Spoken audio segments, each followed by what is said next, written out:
صوبہ سندھ میں پانی کے استعمال میں کیا احتیاط کی جاتی ہے اور کتنے صوبائی محکمے کتنا پانی استعمال کرتے ہیں؟ وفاقی وزارت آبی وسائل کے فیصلے کی روشنی میں اعداد و شمار کے لیے حکومت سندھ نے director general on farm water management کی سربراہی میں 12 رکنی کمیٹی تشکیل دے دی ہے۔ کمیٹی کو یہ ذمہ داری دی گئی ہے کہ وہ زراعت، آبپاشی، جنگلات اور جنگلی حیات، صنعت، لائیو اسٹاک، بلدیات، سیڈا اور پبلک ہیلتھ انجینئرنگ کی جانب سے استعمال کیے جانے والے پانی کا تجزیہ کریں گے اور پائیدار ترقی کے ہدف کے حصول کے لیے ڈیٹا تیار کریں گے تاکہ اس کو مد نظر رکھتے ہوئے مستقبل کی حکمت عملی تیار کی جا سکے۔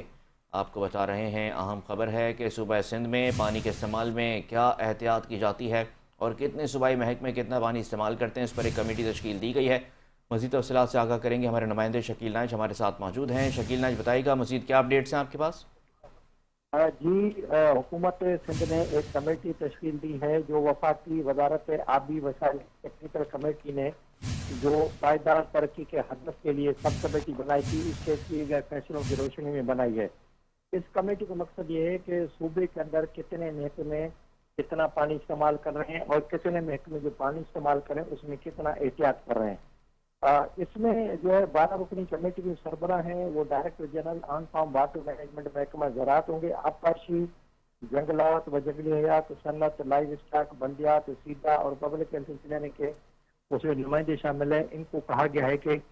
جو ان محکموں نے جو پانی استعمال کریں، یہ محکمے یہ کتنا پانی استعمال کر رہے ہیں اور ان کے پانی جو استعمال کیا اس میں کتنا وہ احتیاط کرتے ہیں، کتنا پانی ضائع کرتے ہیں، اس پر پورا ایک ڈیٹا تیار کیا جائے اس کو، تاکہ آئندہ اگر سلسلے میں جو پانی کے حوالے سے کوئی مینجمنٹ کی جائے، پانی کو استعمال ضیاع کو بچانے کے لیے کیا جائے تو اس کے لیے ایک مضبوط ایک حکمت عملی بنائی جا سکے۔ جی بہت شکریہ، آپ تفصیلات سے آگاہ کر رہے تھے۔